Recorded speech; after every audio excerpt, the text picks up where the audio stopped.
With common sense for the Commonwealth, it's the John Fredericks Morning Show. Like us on Facebook. Follow John on the new Twitter handle @JF Radio Show. And online, the website, thejohnfredericksshow.com. Listen online anywhere, anytime at washingtontimes.com/listen. And make a note of the new call-in number, toll-free at 888-480-JOHN. That's 888-480-5646. What Kim Jong-un has been choosing to do is provocative, it is dangerous, reckless, and the United States will not accept the DPRK as a nuclear state. We are prepared to enter into a dialogue, negotiation, if they are serious, if they will stop the provocations and engage in a serious discussion. So much inhumane behavior taking place around the world, and much of it justified as it's a cultural norm. We see too many countries where women still face violence and abuse, too many political systems that treat women like second class or even worse. I want to thank my God. You know, I used to cringe when somebody would say, okay, I want to thank my God. It was at that point, okay, this is getting uncomfortable. But once you've really received God's grace and seen it reflected in others, you cannot stop for a moment and publicly acknowledge that grace. States need to consider changing the laws so that it allows the firearm to be carried by school personnel. If it were simple to pass measures through Congress that are very common sense but would reduce gun violence in America, those measures would have passed already. Whatever you do, if you served, it shouldn't be hard to get traction back in the civilian workforce. If anything, it should be easier. So that's the first thing we want to do. We owe it to people who've served to make it as easy as we can. They don't want any kind of handout. I mean, but a pathway to success is something that we owe people who have served. That's the first reason that we need to solve this problem. Now, with common sense for the Commonwealth, here's John Fredericks. Good morning, folks, and welcome to the John Fredericks Show, Common Sense for the Commonwealth. This is Rob Whitman, and I'm sitting in for John Fredericks today, who is on spring break this week. Indeed, and as John continues his spring break, I think, Mr. Whitman, we have renamed this the Congressional Common Sense for the Commonwealth Show. This morning is packed full of those with the initials REP before their name. Not only you, of course, representing the 1st District so brilliantly, but our early riser replay today is Congressman Robert Hurt from the 5th District, who was interviewed by Sean Kenney yesterday on the show. Then at 7:10, we'll welcome Congressman Frank Wolf, who does a tremendous job for the 10th District. We'll open the phones up at 7:40, and you can write the phone number down now. It's 888-480-JOHN. That's 888-480-5646. Then at 8:10, Virginia Governor Bob McDonnell on a very key day as the special session opens down in Richmond. And then Congressman Bob Goodlatte, who represents the 6th District. We'll have him on at 8:40 as well. So we are off and running, and unlike some folks on the Hill, we have managed to figure out how to budget our time. Hint, hint. Yes. How are things going up on the Hill, sir? Well, it is an interesting time in this nation's history, and I appreciate the opportunity to come in and join you all today, sitting in for John. This is really what our system's all about: this civic engagement, being able to put ideas out there, to get folks' feedback, to make sure that Washington's doing the right job. And today, as I talk to folks across the district, I know they're frustrated as I am to see the things that need to be happening, and they're not happening. So, today's a great opportunity to lay out some of those issues. We have coming up next week, the president's going to be introducing his budget. It'll be interesting to juxtapose that with the House budget that passed just before we went back to our districts, and as well as the Senate passing their budget. So it's a good time to compare those.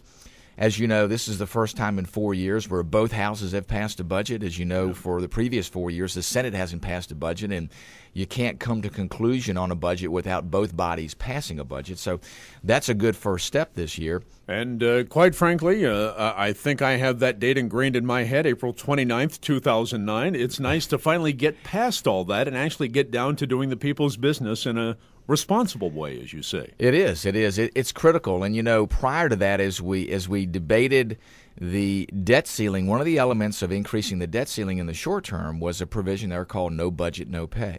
And it essentially laid out and said both bodies, if you do not adopt a budget by the middle of April, then members will not be paid. As you know, under the Constitution, you can't take away their pay, but you can withhold it. You can set it aside, and that's what this bill did. And lo and behold, guess what? Both bodies adopted their budgets on time. What a unique concept. And then that's the segue for both bodies to adopt appropriations bills, which is essentially the details. The budget, different than what happens in local government and state government, the federal budget is essentially an outline or a framework, and it says this is how much we plan to spend, this is how much we'll spend in certain areas.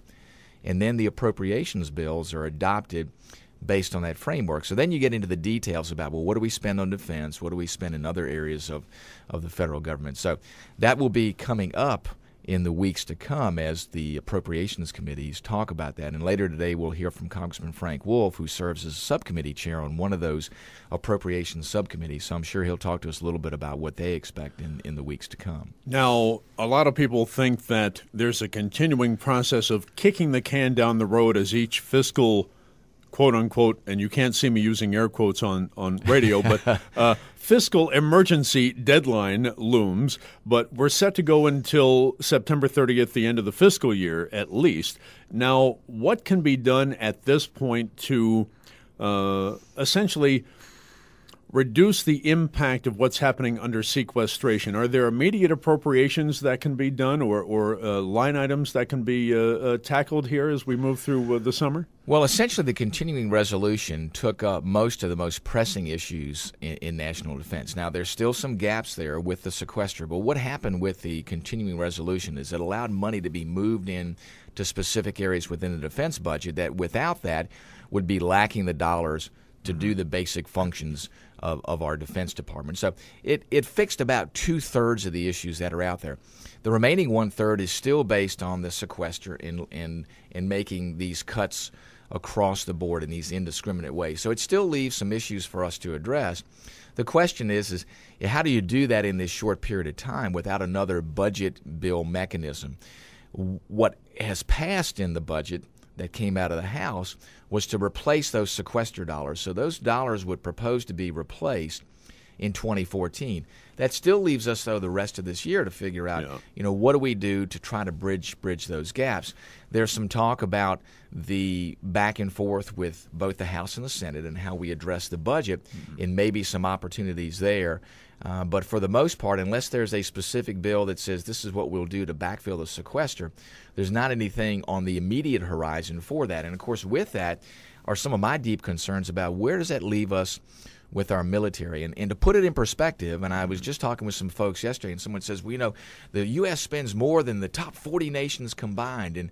And while that figure is something that's used, it's very misleading because if you look at the percentage of what we spend as our economy, and remember, we're one of the largest economies in the world, so we would spend more than other nations, of course, just logically. Yeah. But if you look at how much we spend of our GDP, it's at an all-time low. And if you look at what's happened over the past 3 years, we've actually reduced somewhere along the lines of about $700 billion in defense spending. The sequester would propose to reduce another $500 billion. That's over a 10-year period. Now, as it goes to Virginia, we've been able to get the USS Abraham Lincoln back out to sea and make that crew active as it goes to Virginia's contractors in terms of shipbuilding down in Newport News and so forth. I don't believe, and maybe you can correct me, that they're going to be as impacted as hard as we originally thought, but it's still a matter of military readiness. Are you comfortable with our military readiness as it goes to the impact of the sequester? Well, chairing the readiness subcommittee there, I'm deeply concerned about where we are from a readiness standpoint. And yes, we are able to get our shipbuilding elements back on track with the Lincoln coming over to be refueled, and that element's been taken care of. There are still, though, some big issues out there about how do we make sure we have money in the proper accounts, and that is how do we make sure that we provide for the training, and that's what makes our military force so superior is the training element that they have, and making sure that we have dollars there for that, making sure that our pilots can fly to maintain their certifications, our soldiers and Marines and airmen and sailors can train and do the great job that they're doing. there is some concern about where those dollars are, where those shortfalls may occur. Our military leaders have been given the flexibility to do that, but there's still going to be some challenges out there. So I am concerned. I get a weekly report on this nation's state of readiness. And what concerns me is I'm starting to see some indicators of a decay in that element of readiness. Just last week I went and visited with our naval leaders out on the West Coast and our Marine Corps leaders out there, asking them specifically about where they are with readiness, especially as we reposture or we refocus our efforts in the Asia Pacific. And there's some things on the horizon that they're very concerned about. So those are things that lead me to have some reservations about what our readiness state is going to be, and especially today. I mean, think about it. You had a lead in here with some of the issues going on in North Korea, and you see Kim Jong-un and the saber rattling that's going on there. You know, our state of readiness is going to be critical. We just sent a destroyer over there yesterday, the USS McCain, in that region. As you know, we've sent some more strategic bombers to that region. I think actually we sent a special wing of the Smithsonian Air and Space Museum over because we had Reagan-era B-2s, we had Bush-era F-fighters. It was very funny to see the list of what had gone over in response, but it's nice to see that we're stepping up with more modern technology to stop that saber rattling over there. That's right. Well, and that's really meant to be a deterrent. And what people have to realize too is that in the whole element of what we talk about with readiness is there's an active component of that to make sure that we can respond if something happens in North Korea. But think about what we do, too, as a superpower. Much of what we do is as a deterrent to make sure that folks in the world don't misbehave, to make sure we protect our interests, especially in shipping lanes and what other folks may try to do. We see piracy efforts in the Horn of Africa.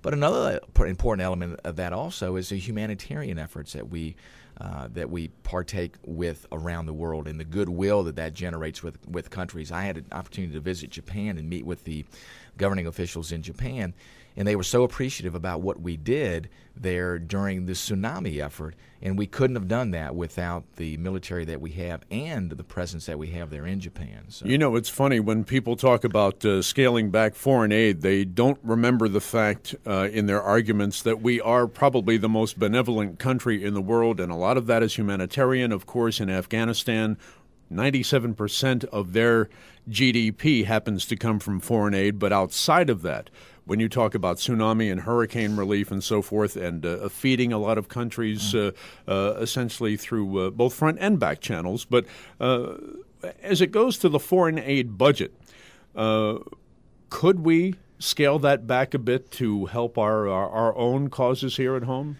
Absolutely. And I've been a proponent to say that we need to think strategically about foreign aid. The days of just casting money about the world, hoping that we generate some goodwill with that, I think those days are gone. I don't have a problem with looking at foreign aid as it is focused on achieving a particular purpose. In other words, if we talk to a nation and say, listen, we need for you to do this to help the United States, here's some dollars that will help you do that, but here's what we expect in return, and if we don't receive that, then the dollars won't be forthcoming either now or in the future.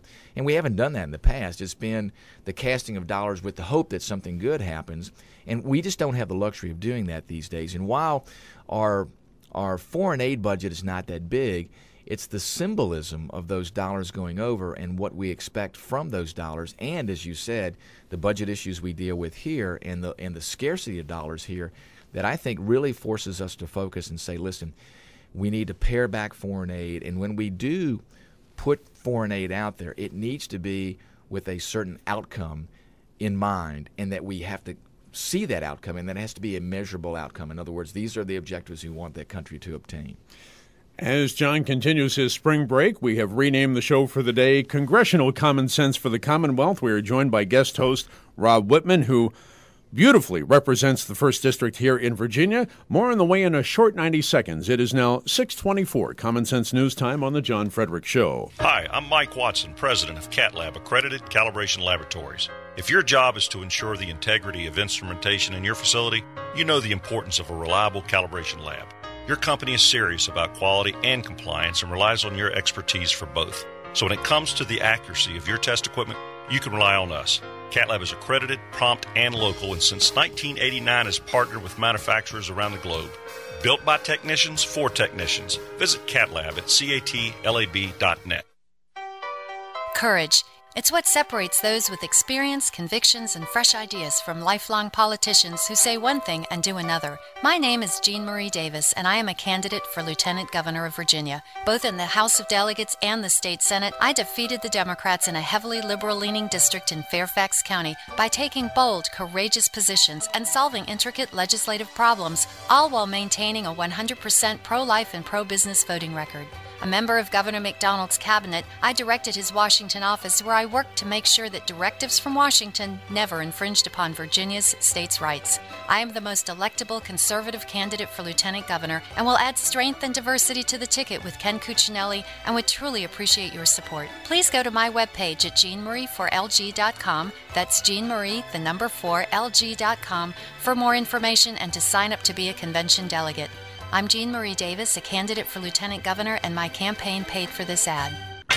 It is now 6:26 Common Sense News Time here on the John Frederick Show. This segment brought to you by Premier Fundraising, Virginia's preeminent Republican and corporate fundraising firm. Premier Fundraising, a full-service firm that manages candidates, nonprofit fundraising programs, corporate events, and they're Virginia's #1 leader in direct mail and email. Call Premier Fundraising at 703-912-6000. That's 703-912-6000. And yes, that spot was paid for by Premier Funding. We are very pleasantly surprised that we have gotten through this first half hour without any hiccups. So we're going to continue with this show rather than go home early.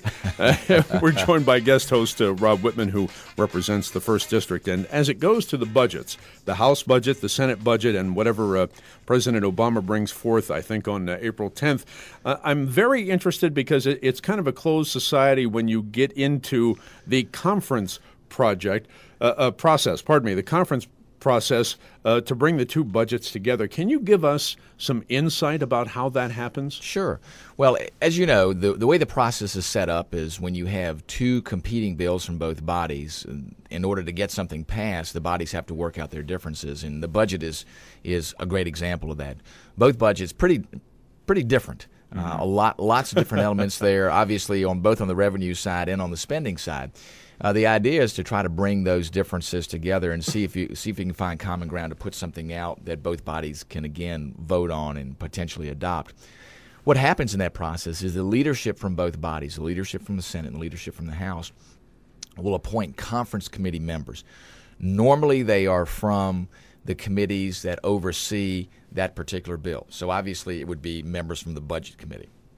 In this particular situation, since both chairmen have been very prominent in developing these budgets, what will most likely happen is the Chairman Paul Ryan and Chairwoman Patty Murray from the Senate side will probably have some conversations initially and say, hey, what are the areas we agree upon? What are the areas in common there? To try to get to a point of saying, is there enough in common where we can put the effort into a conference committee to try to find a bill that we could put forward that has a chance of passing both the House and the Senate. So it's my understanding that those conversations are going to take place. I've had lots of conversations with Paul Ryan, who's a good friend of mine, looking at where he's trying to go with the budget, his conversations with Chairwoman Murray about what are the potentials there. And then what they will do is the leadership from both sides will appoint conferees, and then they will get into doing just that, putting together a document that hopefully has a chance of passing both bodies.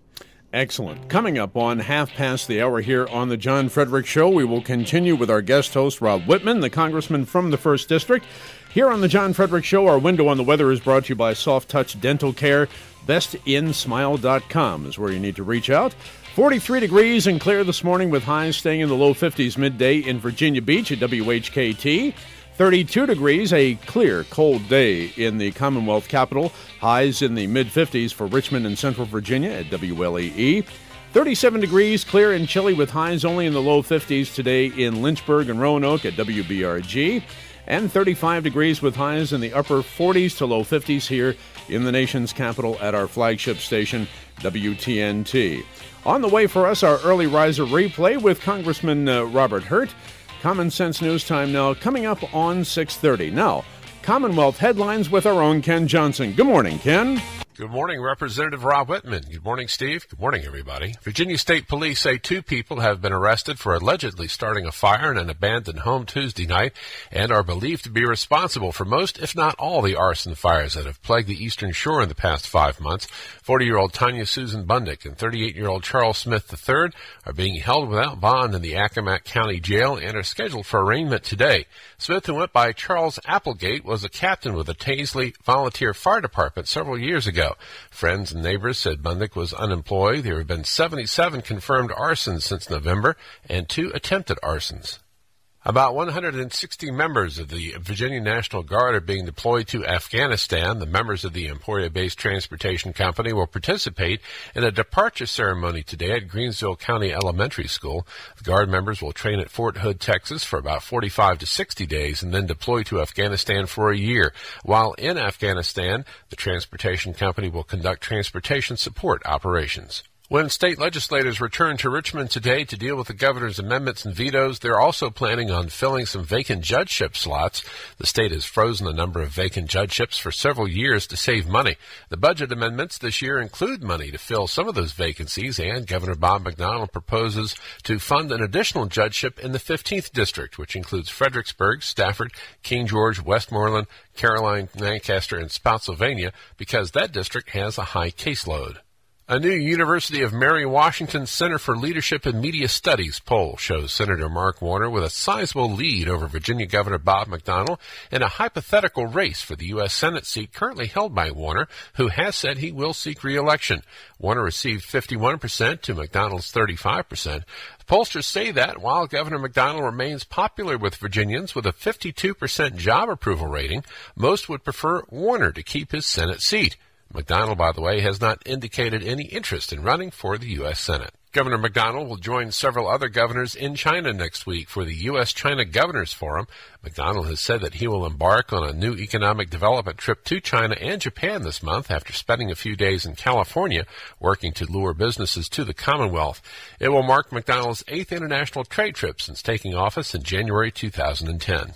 Apparently, the people who stand to make money from the light rail project the most are getting impatient and have sent a proposal to Virginia Beach officials to extend Norfolk's light rail into Virginia Beach and have it running in 2016.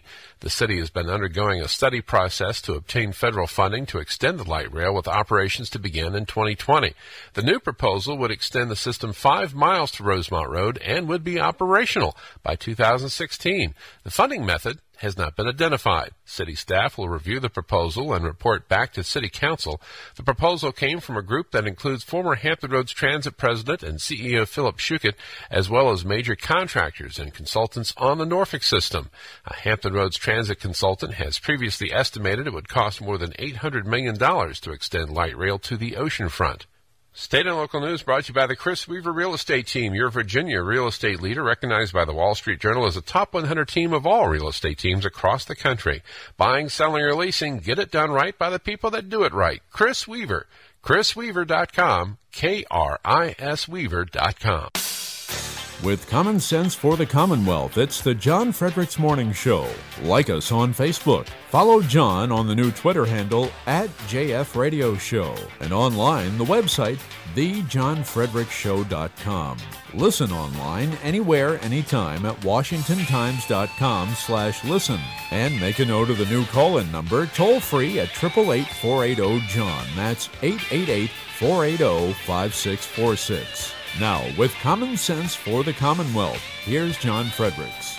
And John continues his spring break this week. We continue with great guest hosts all week, including Rob Whitman, who represents the 1st District of Virginia. Good morning once again, Rob. How are you? Good morning. It's great to be with you, Steve. What a great day. It is a great day, and we continue our show in our normal fashion here with our early riser replay for those who can't listen to the entire program.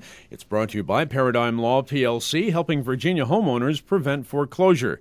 You can reach out to them online at legalforeclosureexpert.com or call them at 703-651-6811. We move from the 1st District to the 5th District now. From Tuesday's show with guest host Sean Kenney, here is Congressman Robert Hurt in our Early Riser Replay. We're very pleased to welcome a member of the House Financial Services Committee, also doing a tremendous job in representing the 5th District here in the Commonwealth, Congressman Robert Hurt this morning. Good morning, Congressman. How are you, sir? Good morning. Thanks for having me on your program. Absolutely. And Sean, you can take it from here, but I happen to know that the congressman has been teaching middle schoolers the difference between tax and spend and how it should be done. Is that right? Well, we've had a good week here the last week, spending time around the district, getting to see folks. And one of our recent visits has been with the Chatham Middle School, right here in Chatham Middle School, and the Future Farmers of America. And we had a long discussion about spending, and I tell you what's remarkable. Maybe it's not too surprising, but these young people understand that you can't spend more than what you've got, and unfortunately, there are a lot of folks in Washington who do not understand that, and it was very gratifying to be with this group of young people who just couldn't imagine why anybody would adopt a policy or support anything that would require you to spend more than what you've got, and I was very impressed. Yeah. Well, out of any curiosity, was the middle school classroom able to produce a budget faster than the U.S. Senate, or? Absolutely. They have a much better track record on that over the last 3 years than I guess the U.S. Senate does. How are you, Sean? I'm doing well. And actually, Steve, Robert Hurt is my congressman in the 5th District. So congratulations to you. I'm jealous. And not only is he my congressman, he's also the most conservative member of the Virginia delegation. So I am very, very proud to be represented by Robert Hurt in Virginia. That accounts for the big smile on your face. Real quick, I mean, I don't know if you even asked this question of these young kids, but there's a lot of talk in Washington in terms of is it revenue enhancement, which is typically a code word for tax increases, or whether or not you close loopholes, or whether or not you cut spending, or whatever the case may be. It's their future that we're spending today in Washington. So I'm kind of curious. I mean, what are they telling you as to what the fix ought to be? Well, I don't know that they think too critically about it, but what they do understand is that I think that they understand, and these are young people who are involved in a program called Future Farmers of America, FFA, and all rural districts, school districts have this program. It's a wonderful program, and what it teaches young people is the most basic thing. That the clothes that we wear and the food that we eat comes from somewhere. It doesn't just come by itself. It comes because of hard work. It comes because people go out and work with the animals, work in the fields, cultivate, and then at the end of the day, after all that hard work, a season of hard work, you have something to show for it, and it's something it's a product that makes our lives better and is important to sustain us.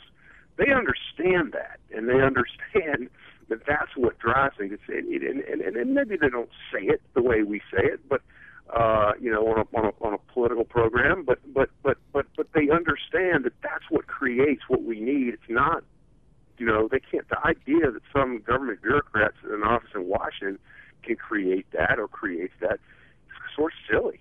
It's just silly. So why on earth would we trust government to provide for us when we know how to provide for ourselves? And to me, that's a very kind of a bedrock American principle, is that we provide for ourselves. The government is there are necessary things for a government to do: defend our borders, defend our freedoms here and abroad, in terms of from the standpoint of the military. But the bottom line is they understand that fundamental fact, and as a consequence, when they shake their head and say, "Well, how can we spend more money than we have?" That's just not. It's not. I mean, they also understand it's not right. It's not only is it an unsustainable and policy, because you can't continue to do that forever, but they also know it's not right. I mean, right. The parents have taught them that. Mm-hmm. And so the idea that we can't get that in Washington is very disturbing.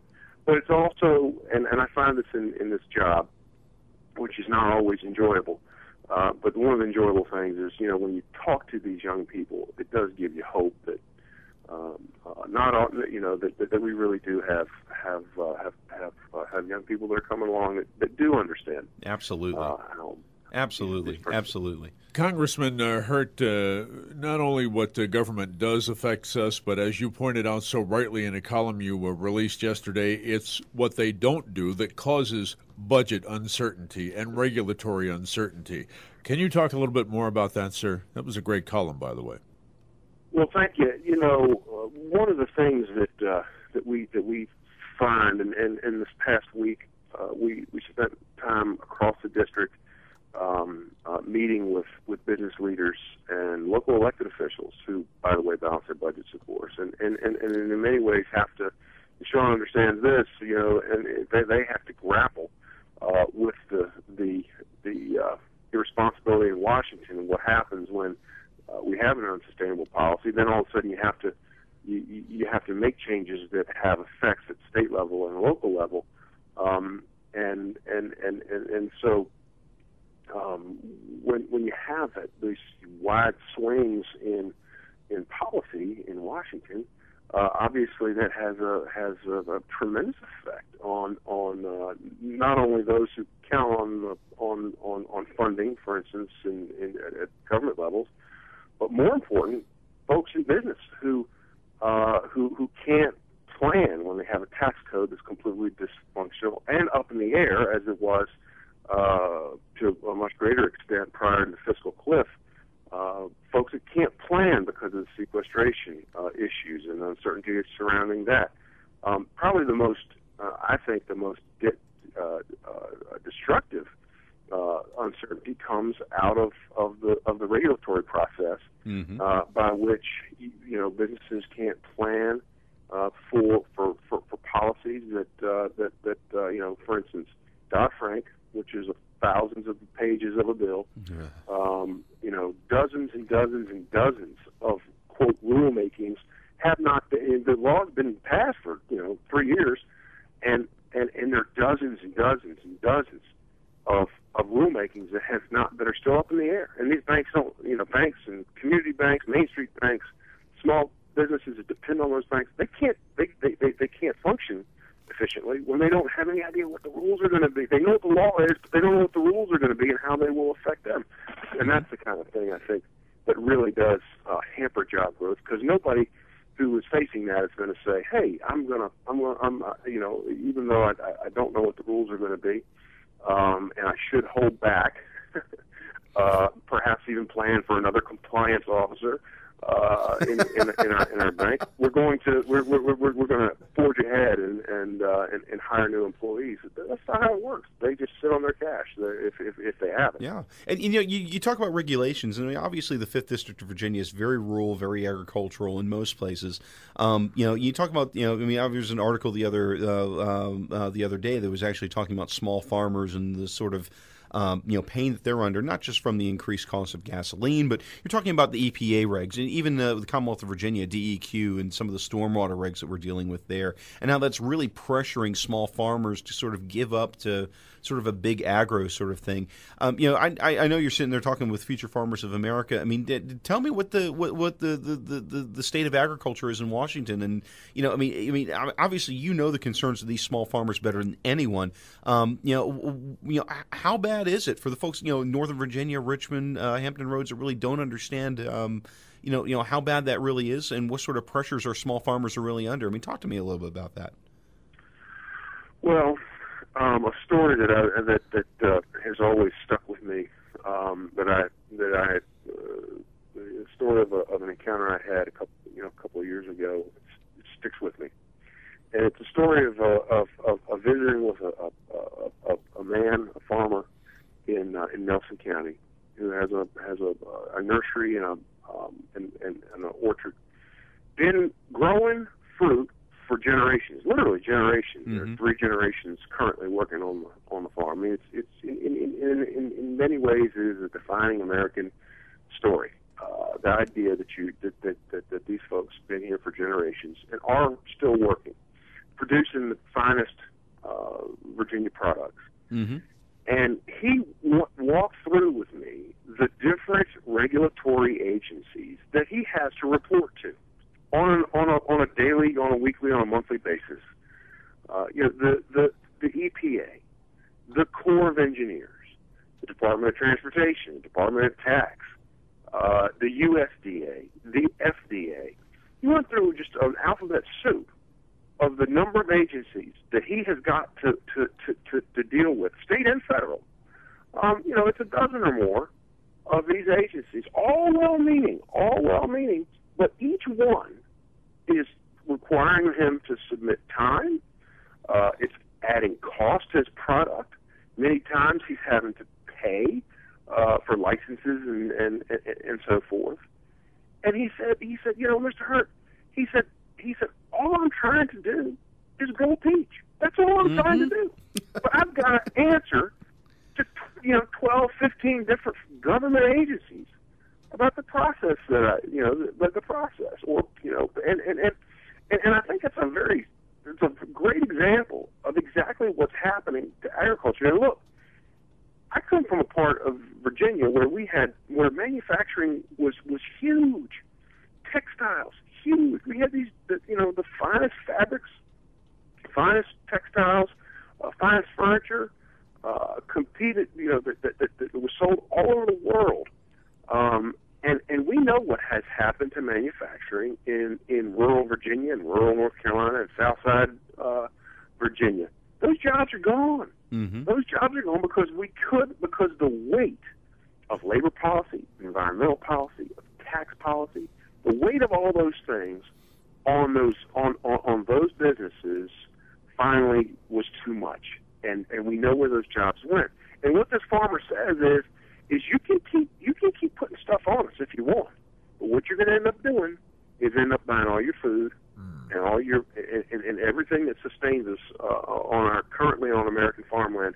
You're going to be buying it from other countries, and what a terrible thing to allow to happen. So I use that as an example of sort of a wake up call for us to really to screw down on these issues. Things like this farm dust bill. Yeah. One of the bills that I put in last year dealt with the Clean Water Act and the idea that the Corps of Engineers, that in order to build a farm pond in this country, you have to get permission from the federal government. And what this farmer shared with me was it took him 2 years, cost him $30,000, never moved the first inch of dirt, moved to $30,000 to build a farm pond so he could irrigate his corn, so he could feed his cattle, and so that he could produce milk to put on the table. Outrageous. That is outrageous. Outrageous. Absolutely outrageous. Founders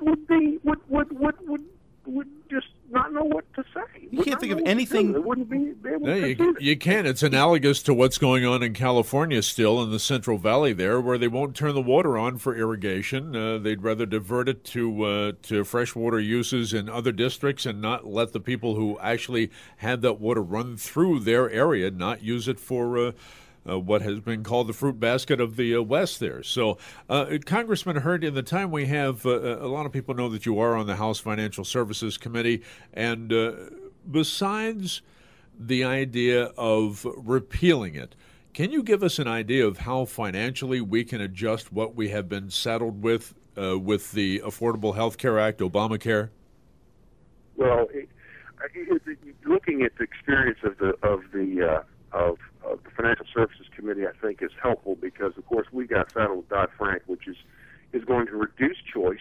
It'll be reduced choice for consumers. It will run the cost of credit up for consumers, and it's going to make it more difficult for our economy. It's interesting because over the last couple of years, even though Barney Frank, who is one of the namesakes, I heard him on more than one occasion in the committee say this bill isn't perfect. Well, the problem is if it, the solution is if it's not perfect, then let's fix it. And so, but every bill that we put in, and I introduced a couple of bills to try to change Dodd-Frank, not repeal it, but just change it. And so what happened was it hit a buzzsaw over in the Senate. We can't allow that to happen with this health care law. The election, I think, one of the things that, one of the unhappy results of the election is I think that we are stuck with this president's health care law for the foreseeable future.